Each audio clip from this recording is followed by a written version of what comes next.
Welcome to the Anonymous Andrew podcast. Life and the choices we make. The choices other people make. Why we choose to ignore the red flags. Red flags like gaslighting, cheating, addiction, mental illness, and much more. What role do they play in relationships?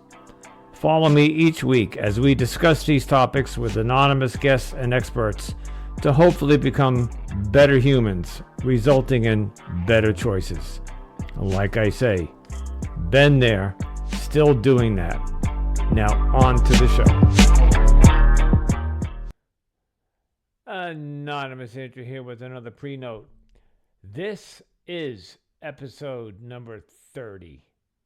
You're going to hear in the recording that I didn't know what episode this is, but because I do several episodes a week. Actually, I've been doing 3 or 4 a week, and then I schedule them for the weeks ahead.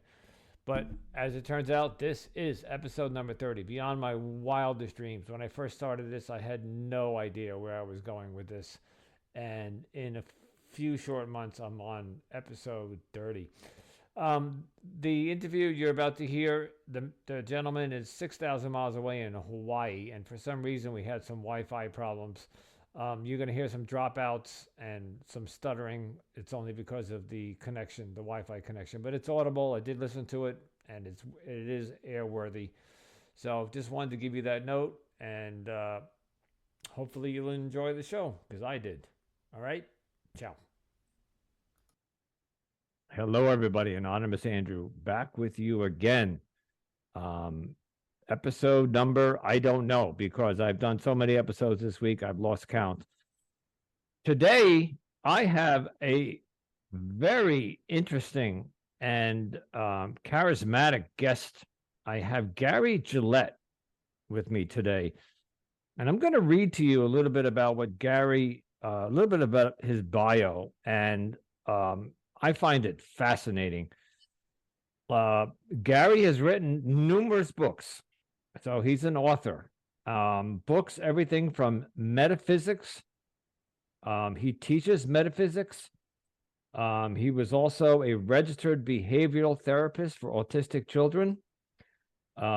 He's also, I can't wait for this part. He is a voiceover actor, or has voice.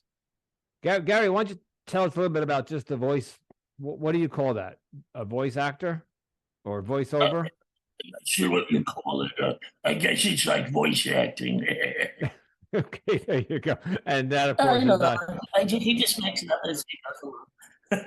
That's, of course, not his real voice. He's playing for us. Okay, but and we will get to that, Gary, because I'm fascinated by that. I was in radio myself back in the early days, and I was told to go into the voiceover field because I had a good voice, but of course I never pursued that. Gary, tell us a little bit about,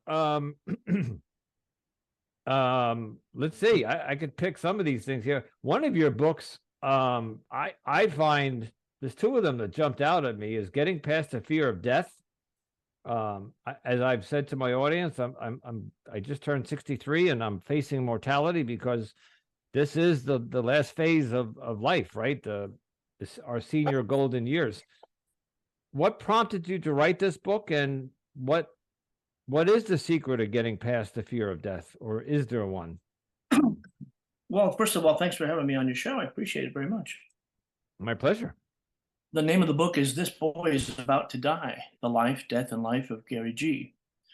So that's really the title of it. Okay. It covers my 4 near-death experiences from when I was a baby to 8 years old, and then 42, and around that time. So I've had 4 different ones, and they've each taught me profound lessons. But I remember dying as a baby, so I remember really, and you can read it in the book, everything about it, and I couldn't believe that I was already going home. I was like, okay, so this is really wonderful. It was fun on Earth while I was there. You're still a baby. There's no reason for you to come back yet. And I thought, well, why not? I mean, being an earthling is boring compared to what you offer up here. Unconditional love, and I feel like I'm back into the family. I said, yeah, but you were just born, so get back down there. And they're really kind of pragmatic about it. Like, well, yeah, but see, your family has been praying for a little boy because they had lost your older brother some 9 years earlier. Excuse me a second. I'm getting a little bit of what they call fog. That is, I live in Hawaii, and we're getting volcanic fog in the Okay. air. Wow. So I'm a voice actor, so I'm usually in a booth, but right now I'm just sitting here with the window open. Okay, I'm back. And they said, okay, so, but the thing is, you really, need to go back to this family. They really want a little boy. And I said, well, they have two beautiful little girls. Why do they need me? I mean, you really are that way out of your body. You're not thinking, I'm a little boy. You're already fully developed as a spirit, if that makes sense. So I said, okay, fine, I'll go back and see what happens. And they just love me. Love me. Well, you can't love me like, you guys do, but, they did the best they could. And that was the important thing. And I made it all the way to age 8 before I had my second near-death experience.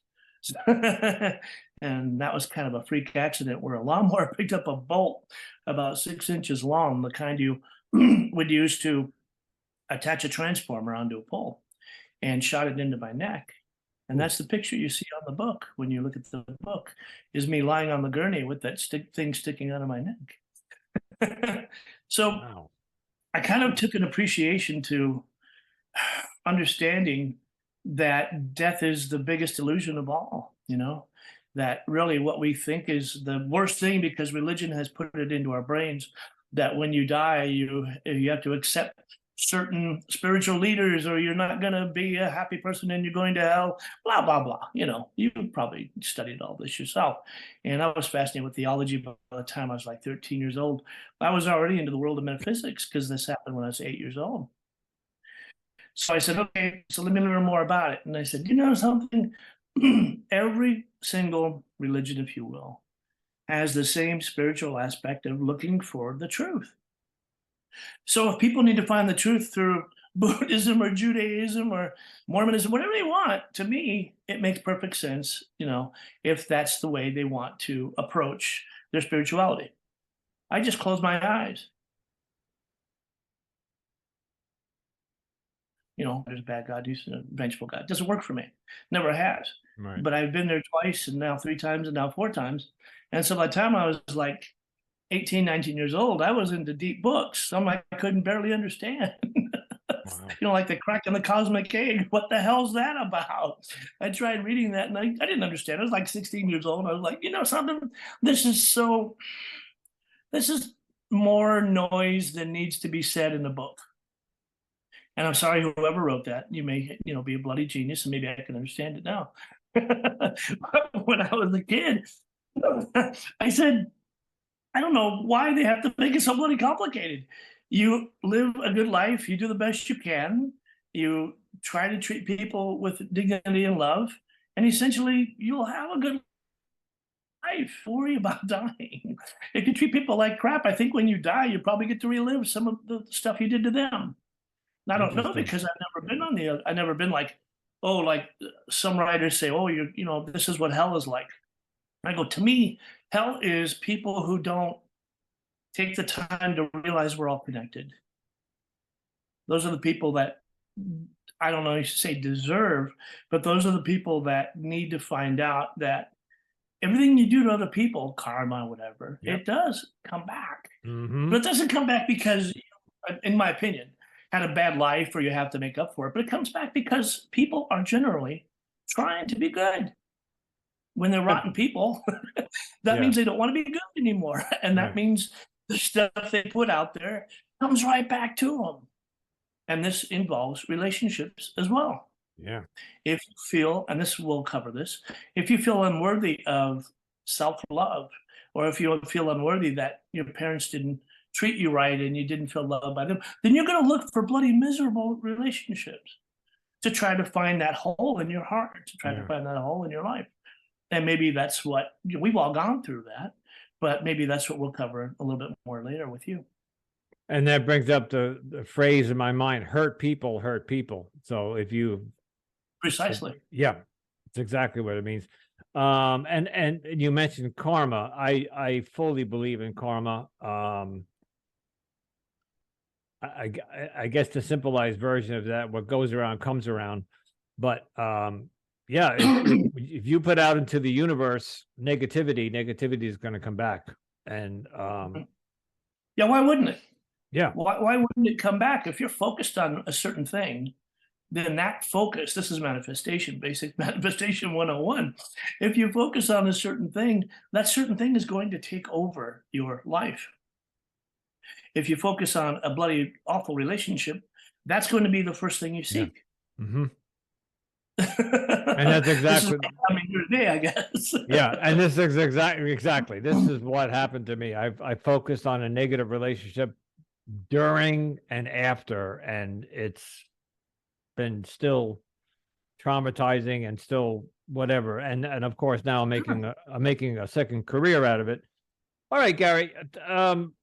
With this, there's a lot to cover here because as you talk, I'm as I always do. I come up with questions. Tell me a little bit about the book. Now, I don't think this is the correct title, but why can't you live the life of your dreams? What's the correct title of that book, and what does that book? What is that book about? This is essentially what we're talking about. It's called the D factor, why you can't manifest the life of your dreams. And I came up with that because I thought, the problem with self-love seems to be not deserving love. Mm-hmm. The D factor. Real simple, And I looked at that and I thought, maybe I can expound upon that. And I worked on it for a couple of months. And I said, just from the relationships I've had, where I've noticed that people didn't love themselves either through relationships or through, a single partner, I learned that if you don't feel like you deserve love, there's no way in hell you can actually give love. I mean, you can try your best. You can try your very, very best. But if you don't love yourself, and this is real basic to me, but I mean, some people still miss this. If you don't love yourself, how can you possibly love another person? So what obviously we get to work through. Yeah, and I struggle with that. I've talked about this in my podcast in several episodes. I am struggling to love myself. It's not just because of this last relationship, but because of all the collateral damage that I've done in my life from my alcoholism. And I woke up 8 years ago realizing that I was a drunk and that my whole life had been wasted, and I've hurt many, many people. And since then, I've been trying to be a better human being. And if I can offer, go ahead. And if I can offer the most basic advice in my book, is the way you talk to yourself is what you need to learn, or what you get to learn. This is going to be a privilege from now on for you, okay? I helped somebody on this a couple of weeks ago. She changed her life overnight. I won't mention any names, but she's so happy now because she listened. And basically, when you listen to yourself talk, you're going to step away from that, okay? And you're going to say, I get to learn how to love myself. Make it a privilege, okay? And don't say what most people say. It was like, oh, I did this and I did that, and I'm still looking. You're going to constantly look if you keep saying it that way. Say, I am learning. I am finding a way to do this. I love myself now. I'm not learning to love myself. Does that make sense? So now you're not putting it out there to make it a distant thing, but saying, I love myself now for who I am and what I've gone through. I was an alcoholic because this is a lesson I needed to learn. It's a horrible, hard lesson. But you didn't do it because you wanted to hurt yourself. You did it because you thought it was the way to escape the pain. Oh, right? Absolutely. Yeah. And many other things. Yeah, I agree with that 100%. So let me ask you this then.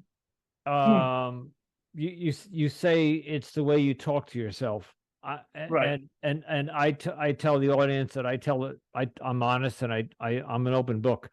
If I do something stupid or dumb, it could be in my own home, I misplace something or I break Right. something, but like I just Right. knocked over a bottle of water, I will often say, "Oh, you dummy," or Yeah. I did something very dumb last week, and I'm not going to mention it here, but I can tell you later. But it was a really dumb thing to do, and it had some repercussions. And I have been walking around for 5 days going, "You idiot, you dumb effing idiot." And so, is that what you're talking about when you say talk to yourself? Stop being so negative. Like if you That, make a mistake, or that couldn't be more precise. okay, You couldn't be more of a paradigm of what I'm trying to teach if you okay, had to be. You are parroting what you heard from other people, mm, perhaps growing up, perhaps from your parents, perhaps from an uncle. You're parroting that because you think that makes sense, because that's the way they told you they loved you. How horrible is that? You dummy, you want to do better or you'll never just survive in this world. Oh my God, what's wrong with you? You better learn or you're going to die. You understand? You're going to walk in front of a car. They don't see the bigger repercussions of saying, why am I doing this to him? Because I'm doing it because I don't understand me. So when you say, okay, I am getting, and this is one of the things I wrote was CTS, consider the source. Who mm, is saying this to you? If you're saying it to yourself now, it's because you've heard it so many times that you think it's a way to get that message through. Instead of saying, you dummy, say, oh my God, I'm human. I do things like a human. I did this last week. I put my bank card down and I don't know where the hell it is, but I didn't go, oh, Gary, you moron. I said, Gary, you're going to find it. And if you don't, big deal. You call the bank and you cancel it. you No get a big new one, right? deal. No. So I Very, look at it and I laugh at it instead of saying, why would I berate myself more? I mean, the whole world is waiting to give you shit. They mhm. love in certain ways, and in certain ways they give you shit because they think it's better for your good, right? I don't know if I'm allowed to say that on your podcast. I guess so. Absolutely. No, You shouldn't give me a look when I said this is it. unfiltered, unfiltered. Okay, so essentially, these fucking morons say, "Oh, I'm saying this because I want you to learn. If you don't learn, and it's essentially the sheep. The sheep walks away from the herd, and the herd goes, "You're going to die because you can't survive on your own." If you come back to the flock and say, something's not that bad out there, then they go, "Oh no, no. See, you can't tell us this." Because now if we tell us this, we're going to go, well, maybe there's more going on than we realize. Hmm. Does that make sense? Now you're going into a metaphysical sense of the connectivity I was talking about earlier. If you're not loving yourself, then how can you connect to other people? If you give yourself shit for just the smallest things, then you're going to do it all the time because it becomes a habit. It's the same way when you eat food. You develop sensory receptors for certain foods, and after a while, you have to have them. So this Well, is like a dog who's chained up in the back and cannot move. And he thinks that if you take him off the chain, that he can't go any further. Or rather, if you take him off the chain, you no longer love him. Does that make mm, sense? So all these things going on, or we still have that animal brain saying, I really can't do this without other people. I can't do this because I've been told so many times the elephant no longer, or the dog can no longer go to a certain distance. Or wow. and this is kind of taking it down to the lowest abject level, but suppose you beat a dog every day, you tell him you love him. And that one day you don't beat the dog, he thinks he's not loved anymore. Interesting. That's pretty bad, right? Yeah. But that's what we do to ourselves. You have to start with yourself, Andrew. Start with yourself. Well, Listen to yourself when you. and that's exactly where I'm struggling. And Okay, stop right there. I That's hate to. exactly that's Well, exactly where I was struggling. You're no longer struggling with it. oh, Ah, oh, good okay, man. interesting. Because I was going to say something after that, but there's no need to say Go that ahead. now because But you understand a little bit now I now. understand. Okay, so it's Why make it really worse by saying, it's a mind something that shift. is, It's an it's actual a total mind shift. mind shift. Yeah. Okay. And it seems complicated, but it really isn't. But you have to learn to listen. We don't Interesting. listen to other people because we're wondering what we're thinking. Then we listen to ourselves because we're afraid that what we're saying may be true. But if you say, things could be worse, I could have a worse life.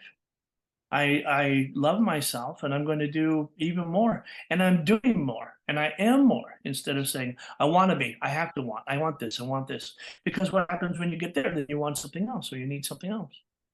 You're just putting out stuff that you are making harder for yourself, right? And Does that make sense to you? that couldn't be more true with somebody in recovery, because we're always looking for that next high or that next achievement or that next I can't think of the word, but That's a real good point. yeah, because alcohol anybody who's addicted to anything, they want that instant gratification, and I want what I want when I want it, and I want it now. And that's typically of an alcohol or an addict, but I guess that can be applied broadly across the population. So You made a great point. My next book is called Autistic Us, because every one of us is on the spectrum. And one of the higher behavioral things with autistic children is they need something right now. They don't want change.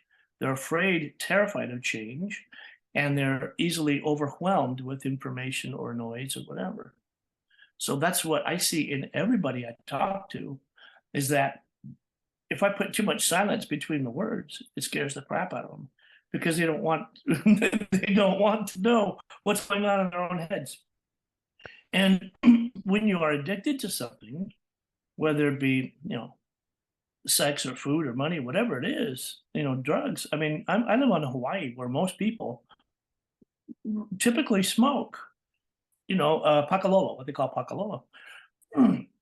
And I know some people who cannot live a day without it. I mean, they are constantly smoking. And I think in my head, it must be terrifying for you to think of what life must be when you're not high. Yeah. Huh. So that's the terror. That's what keeps you addicted, isn't it? When you're active, yes. Once you you step into recovery, then they teach you one day at a time. Because if you think about your life never drinking again, then that's too far off. So we're taught one day, today I'm not going to drink. So, but to your point, yes, these people who are actively ingesting something to get high, they can't imagine what their life would be without. And I've spoken to people who are wake and bake. They get up in the morning and they hit that pot. They hit the bong first thing in the morning, and then the bong before they go to sleep. I was never much of a pothead, and I just didn't. My thing wasn't pot, and I just don't understand how people can walk around in that daze for 14 to 16 hours a day. But to each their own, right? Well, think about it. Think about it for a second. You just did the same thing, only with alcohol. Yeah.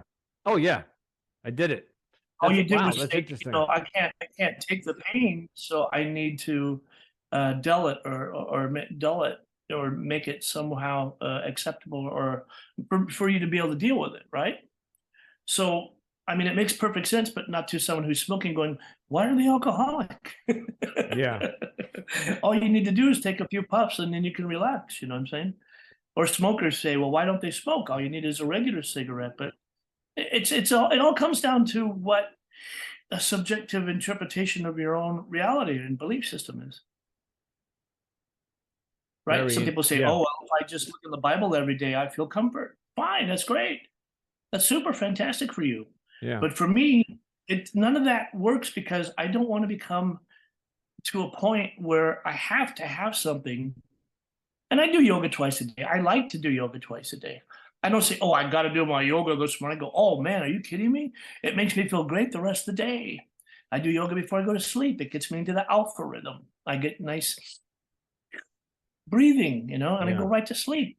That's another book I'm working on, is Perchance to Dream, how to sleep in 30 seconds or less. By the way, all of your books are available on Amazon. You have quite a repertoire of books. I know you rambled off a few of them for us, but if one want to look or read or download your book or buy your book, they would just type your name in Amazon, right? Gary Gillett. That's it. Yeah. Okay. Also, I'm offering, I mean, I might as well get this out there now. If people want the hard copy, I'm going to do a pre-sale. So I'll give you a discount through your show. Really? Wow. Sure. Well, Okay. yeah. The hard copies Um, are on the way, but I thought if I could do it now, then I can get them out faster. all right. So I'll tell you what, when we're done, you email me that and I'll put that in the show notes. When might that book be coming out? Oh, all three of them are going to be out in the next few months. Oh, great. I lost a hard drive to the This Boy's About to Die, and thankfully my cousin was able to recover it for me. And unfortunately, when I did the proofs, they all came back with the pictures not in them. So I have to redo it with all the pictures again before I can get it on a hard copy. Okay. But that's my intention, is to get those guys out there once and for all.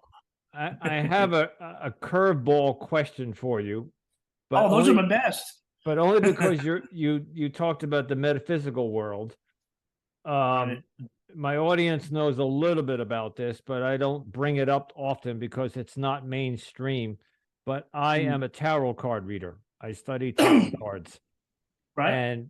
and that's I think that dabbles in the metaphysical world, because in the tarot world, when we read the cards, it's the universe tells us, puts the cards down. Any thoughts on that? Is anything that you've ever dabbled in, or do you have any knowledge behind that, or is it just? I never got into it, and only because I don't need cards to read people. Okay. I Oh, can interesting. look at your face and I can tell a lot more about you than you'll ever be able to tell me. Yeah. Or And more than I might know wouldn't say about myself. Yeah. I wouldn't say channel. I wouldn't say channel, but I do get information all the time from the Yeah. universe. Interesting. So I look at you and I go, you've had a hard childhood. It was very tough. Your mother had a certain way of treating you that your dad didn't do. And you know, there's different Yeah. things I can see and different things I can feel. And also your sibling rivalry and all the stuff you went through. You see what I'm saying? So it's all part and parcel of being a human being. So to me, when someone does tarot cards, I say, oh, cool. You know, if you want to read me. And then no one's ever read me right. They never read me. They did the best they could. And I said, you have the cards upside down, or you did this, and I tell them about the tarot cards. I said, well, my friend does runes and you do those, and other people do astrology and everything like that. And they all have validity, every one of them. Yeah. I think that what happens is you're channeling information as you put the cards down. So you are the channel. It's not the cards. The cards are just the way I write. It's like, yeah, you're putting a conduit, exactly. Yeah. So I would honor everything that people do with that. I just never got into Yeah. that myself. And it's strictly a hobby. It's something that the ex-girlfriend was into, and I would watch her do it. And then I, of course, like a codependent person would do, you know, if she's doing it, then I want to do it. But even after the breakup, I continue to do it. And I find it, for me, I don't do it for money. There's a lot of people that do this for the money. And I know there are a lot of fakes out there, or people who would, you know, for somebody to go to tarot reading and pay $500 for a 45-minute session, that's just not my thing. No, I would never. I don't do that. I didn't know it was that lucrative, but I might have gotten into it. Oh, it's crazy, Gary. I've seen people who go religiously week after week to go back to their tarot reader, and they shell out $250 a session. And while I believe in it, I think you're spending $1,000 a month for them to tell you what might happen tomorrow or the next day, or what they might see in your future. That's part of the fear factor, isn't it? It's part of the fear factor. Yeah. It's saying, I can't do this on my own. I need to be, you know, like James Kirk and ask this machine what my future might be in the Twilight Zone. I can't depend on myself, because I don't love myself enough. I can't depend on myself to say I am responsible for virtually everything that happens in my life. So if you can assign that to a psychologist, a doctor, a friend, a tarot reader, if you can assign that to someone else, you no longer have to face the fear of being in charge of your life 100%. Yeah. Do you do this for Interesting. yourself, the tarot reading? I do. There was a time when I was offering it to other people for free on Instagram, and just for practice and just for a hobby. Right. And by the way, I was out of a relationship and had all this free time on my hands. So yeah, so I started getting more into it. But it's now the podcast has taken that place, so I've kind of pulled back on the tarot cards. Well, that's good because now you can put other people into the mix. Yeah. And people like me can help you realize that it's not about other people. No. It's all about you. Yeah. It's all about Andrew, anonymous Andrew, whoever he wants to be. And that's something that I got to be careful how I say this, that I was struggling with, right? I'm no longer struggling with that. Yeah, See, I'm learning already. You're learning. All right, Gary, let's have some fun. Yes. Um, Oh, absolutely. let's talk about another aspect of your life that I find fascinating. as funny as I'm beginning to talk about it, my voice goes. I can hear it. You are a voice actor, and so you introduce yourself in a voice. Tell us a little bit about how you got involved with that. You told me earlier, but tell the audience, and I guess share with us some of your voices. I found voiceover the field fascinating, and I almost got into it back in my 20s and 30s. I just never followed up with it, maybe because I was drinking too much. Tell us a little bit about your voice acting. That's interesting that you put yourself in a position to where you probably couldn't possibly succeed in it. You do have a good voice. I like your voice. When I think about it, and I meet people all the time, and I hear someone with a real deep voice, and I hear somebody with a really, I say, you ever thought about doing voice acting? Because I mean, because I teach classes, and I say, essentially, if you've thought about it, why not pursue it and see where it goes? But for the most part, people are terrified because they think they're going to fail instead of maybe they will succeed. For me, success, being successful is simply realizing that you did the best you could until you said, I don't want to do this anymore. If you love it, trust me when I tell you, you wouldn't be thinking, I should have done that, I would have done that. You'd be doing it. So for me, when I was a kid, I guess it started because I never thought, oh, I could do funny voices or anything like that. I just had the Sunday paper a little bit longer than my family was comfortable with me having, thinking this boy might be developmentally disabled. He doesn't give us the paper back once he gets the comic section. Well, he found out later, I said, can I have it last after you guys have read? Because I'm going to destroy it. I'm going to cut out the characters. I'm going to listen to the characters as they talk to me. I'm going to learn how they talk. I'm a writer now. I'm going to learn how they talk. I'm going to understand the cartooning style and all the different stuff. So I started as a cartoonist, just drawing cartoons. And I'd done that apparently since I was age 3, which is funny because I was left-handed then and I was drawing, and I can see it right now, red crayon on a yellow wall because I had yellow walls and I just thought they needed decoration. Okay. So my sisters got in trouble for that, or at least my middle sister did, because they couldn't believe a 3 or 4-year-old was drawing these things on a wall that really made sense. And I just thought, here's a heart and here's a little arrow and I see some clouds and there's some horses. And I think it was from a former life because I remember seeing that when I was 4 years old and saying, oh, that's probably where I got the drawing from. Wow. So I just kind of played around with it. I never thought much, but then I started, like I said, with the cartoon, section. And I said, oh, these people need a voice. Okay, where are we going to go? So I would start creating little character voices. I would say, well, I'll kind of play with it. And my dad was studying real estate at the time. So he had a not a reel-to-reel, but a cassette recorder. And I commandeered that and recorded me talking and interviewing and playing with my toys. So I'd say, well, Mr. Football, I do my normal voice. It still sounds like a child. Well, Mr. Football, what are you going to do today? I don't know, Gary. I think we should go out, maybe have some fun with the guys. Yeah, but, for how long?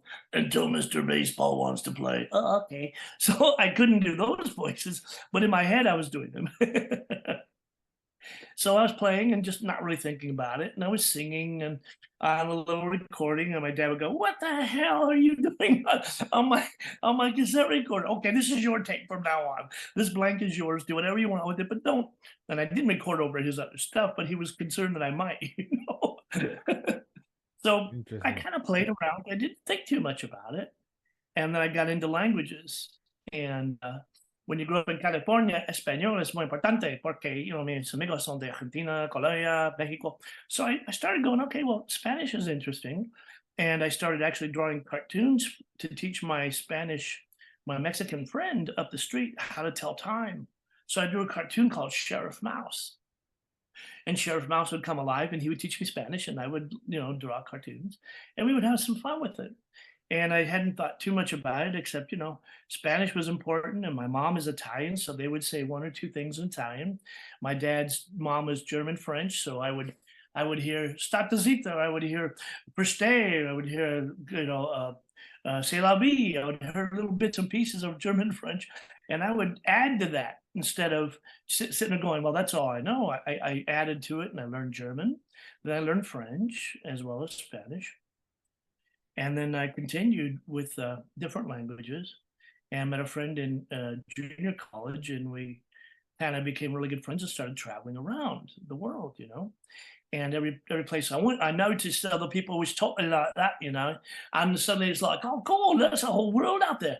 And I started doing, impressions of all the different places. I would go to Germany or something like that, and I would speak with a German accent. I would go to France and speak with a French accent, and I would go from place to place and go, this is kind of fun. Still not really thinking about what I would do with it, just kind of just having fun, And in the meantime, my friend, it was not one of the world's greatest living languages, because he continued on the path of languages, was writing a book on languages. And I was just, getting a taste for all the different countries we were going through, And it was a lot of fun for me to just do that. And then I came back and I heard about, people I'd heard about before, like Daz Butler, who was, Yogi Bear and dozens of characters for Hanna-Barbera. And I wrote to him and I said, I'm thinking about doing this. He says, well, yeah, come and take my class sometime in Beverly Hills. And he sent me a photo, with his character. That's pretty cool. And I just kind of did it on my own until I finally got to a place in Hollywood where I said, I kind of do this and I want to know where I can do this. She goes, okay, well, go ahead and do a couple for me. And I probably did like 40 or 50 of them. And she says, you're really good. You might want to take my class. Okay, sure. So I took her class. She used the paradigm of my using comics and green cards and anything that had a face on it to teach her class. And she said, do you mind if I do that? I go, well, what can I do to stop you?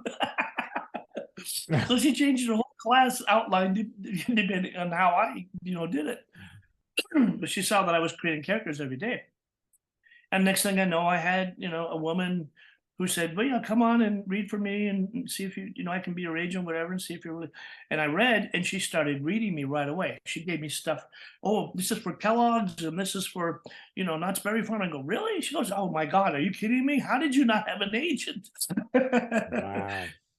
Yeah, so I was basically just taking copy home and reading whatever I could. Copies, what like. I would even read the back of my dad's, shaving cream. Rise has been formulated to give you the wetness you need. Oh, yes, and I was just creating stuff. The key, and of course, you're thinking as an announcer back then, the key to a clean shave is keeping your beard wet and soft the entire shave. Rise has been formulated to give you the wetness you need. It seeps moisture into your beard and holds it there so you can get a close, comfortable shave. Yeah, so that's That's on the top of my head. That's a voiceover for a commercial for It's a Barbasol. voiceover. Yeah.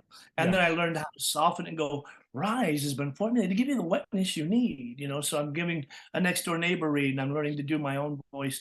And I was never in love with my own voice, but I created so many voices by then that I was able to go in and out of whatever characters and sweeten or do whatever I wanted to with them. And I started taking classes and more classes. And that's what you need to do, is take a few classes and feel out the teachers. And, Michael Bell was one of them. And was it Parquet butter. That's what he was known for. The Parquet commercial when he did Snorks and a lot of cartoons. And he was fun. And then I did a few. I never. By the time I was really good enough to where I thought, and this is hubris. This is what stopped me from doing a huge rise. By the time I thought I was good enough to take Dawes Butler's class, he had passed. Wow. But in the meantime, he had taught people like Nancy. What's her name?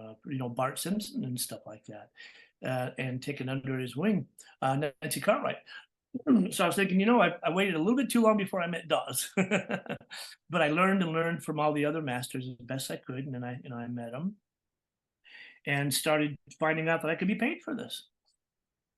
And I was like, well, why not? So I just started doing some cartoons, some stuff from Backstage West and stuff like that. And next thing I know, I'm growing and growing and growing and getting more characters, and now they're starting to pay me for this.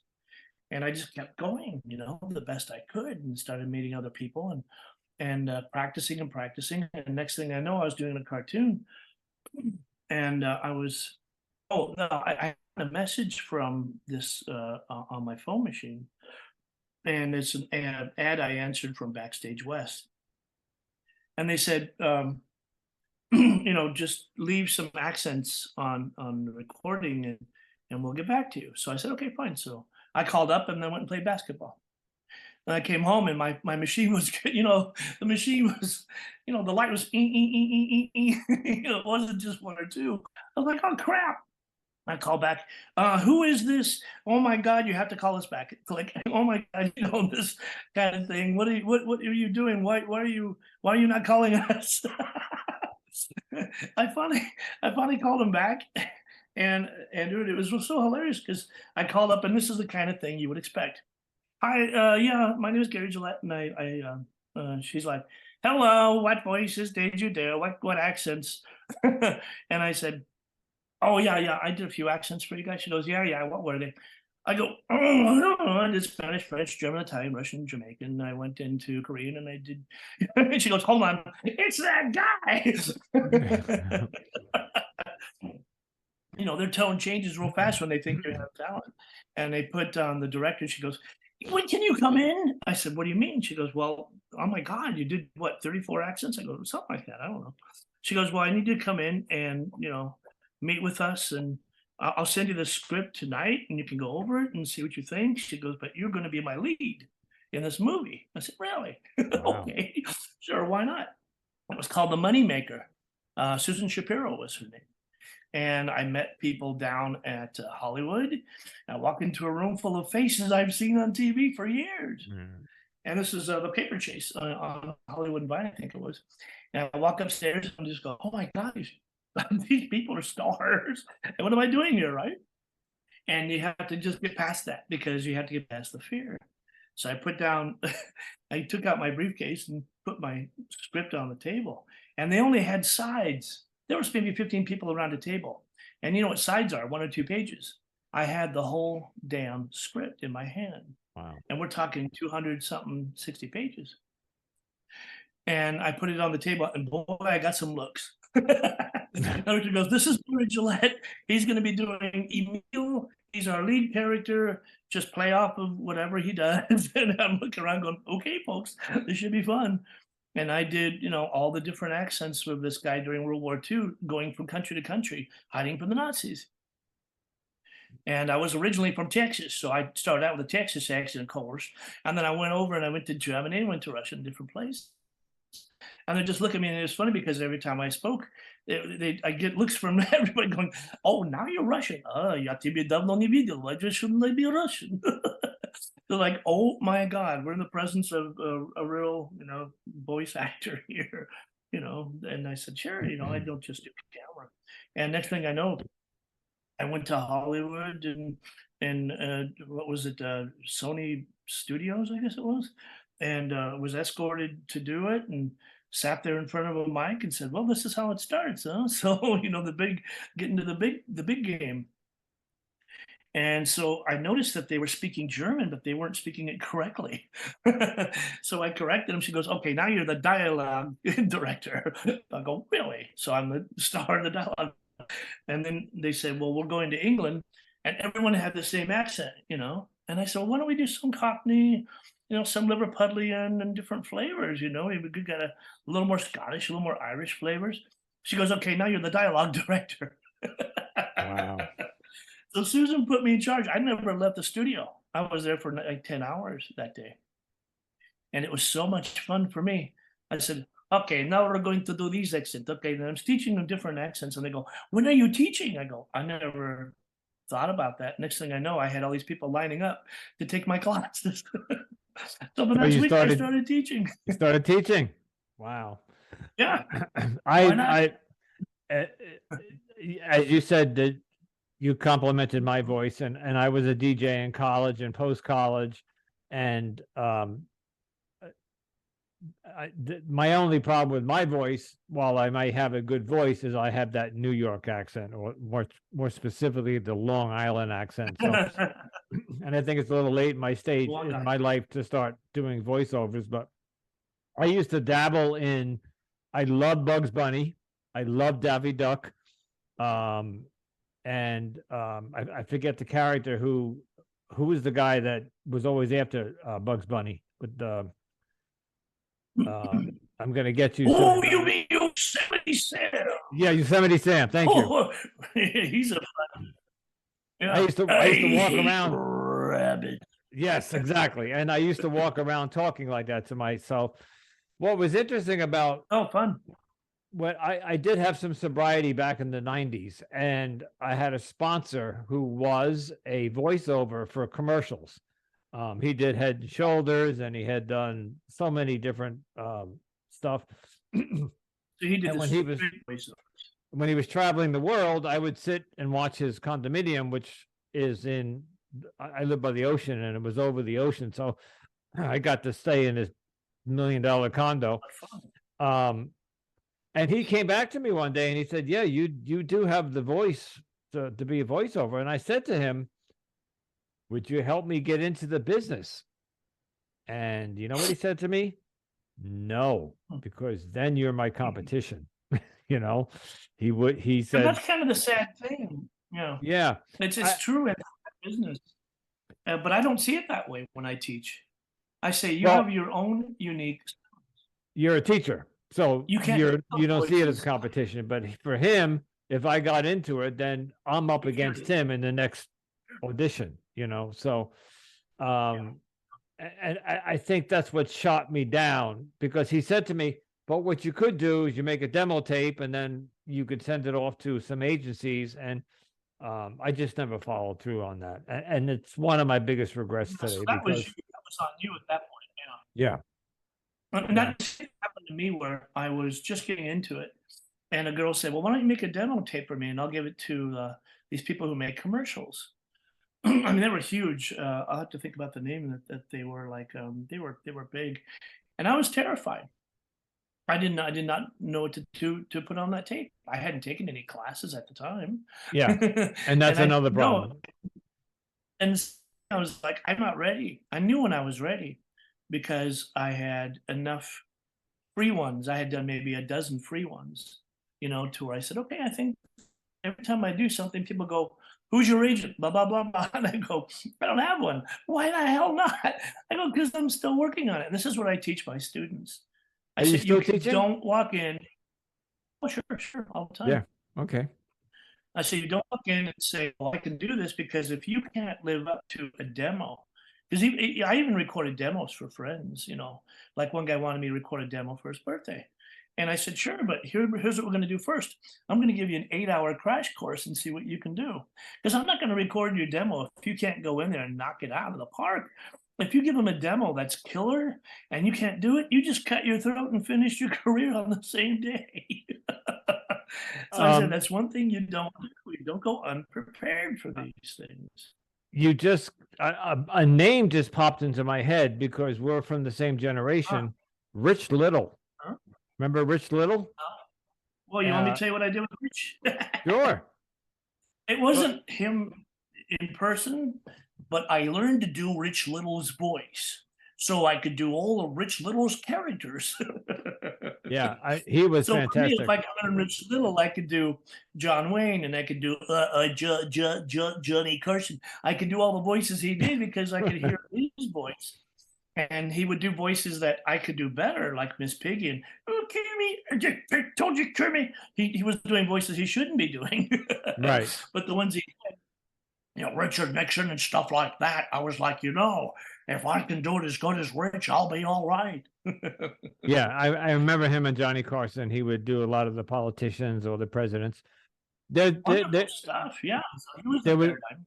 There was another career that I dabbled in that I wish I took off on, although it's not a mainstream skill set these days, but ventriloquism.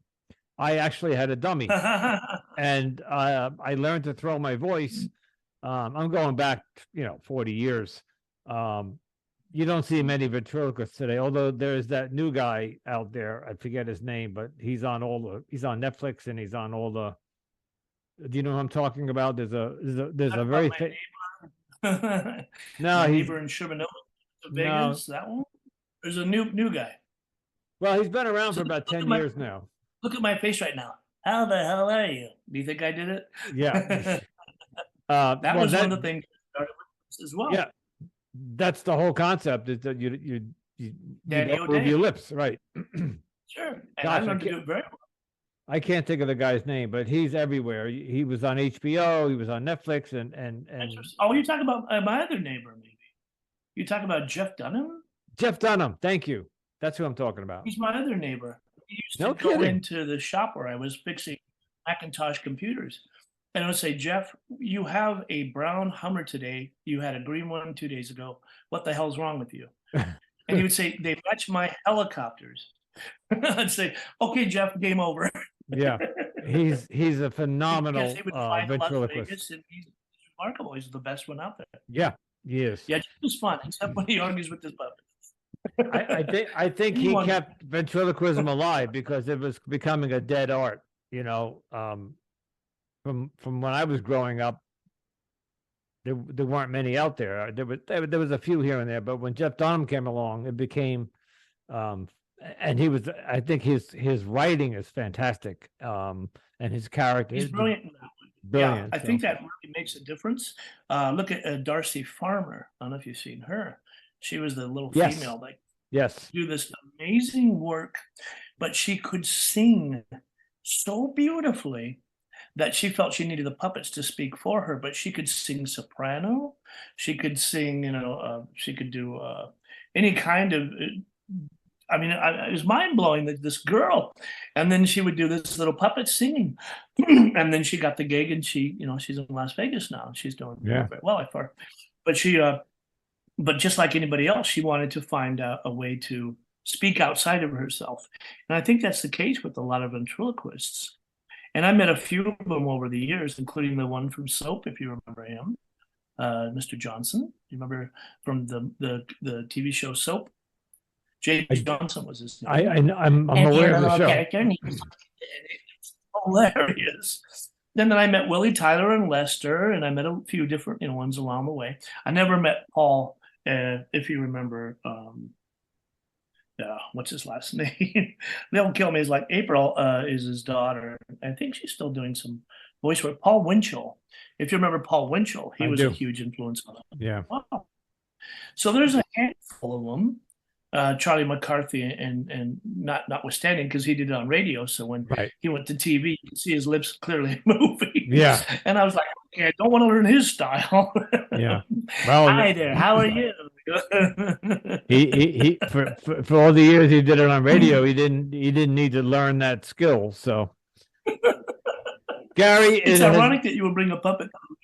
Yeah, I'm just as we're talking about voiceovers and voice acting, it's something that I gave some thought to back in my early days, but I know the whole story for another day, went off in a different direction. So, Gary, it has been an absolute pleasure to have you on today. It was refreshing. Not only did I learn something, and you taught me how to shift my thinking about my struggles that I'm not struggling. I was struggling already. I like that.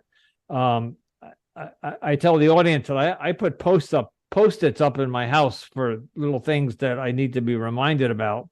I think I'm going to put a couple of post-its up about that. And so for anybody who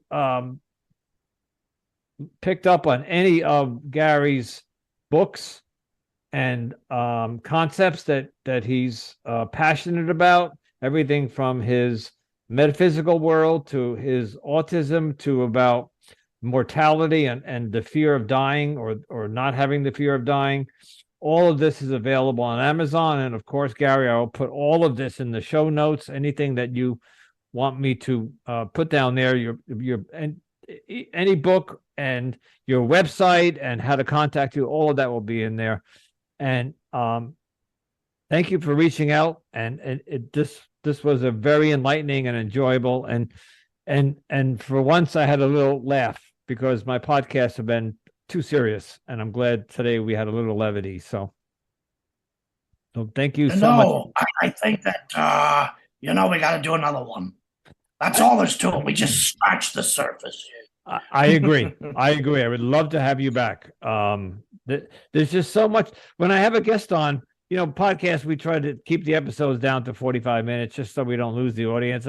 And plus, people today, 24 hours in a day, they don't have, between TV and work and all this stuff, podcasting is not high on their priority. So if I can get somebody to listen to a podcast, I try to keep it down to 45 minutes.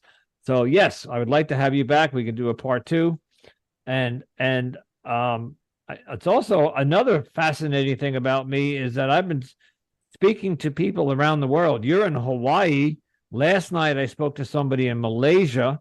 Last week was China. 2 weeks ago was Spain, and then the United Kingdom. I seem to be getting global interviews around the world. I haven't had somebody from the United States in about 2 months.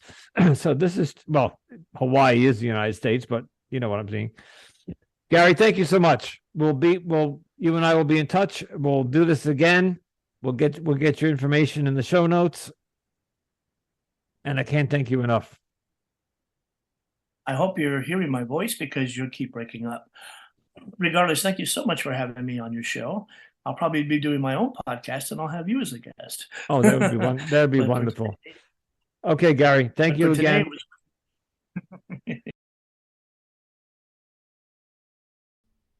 I want to thank Gary Gillett for coming on. It was quite entertaining. Gary is a wonderful man and doing great work in different areas of his life, everything from helping autistic children to life coaching and voiceovers.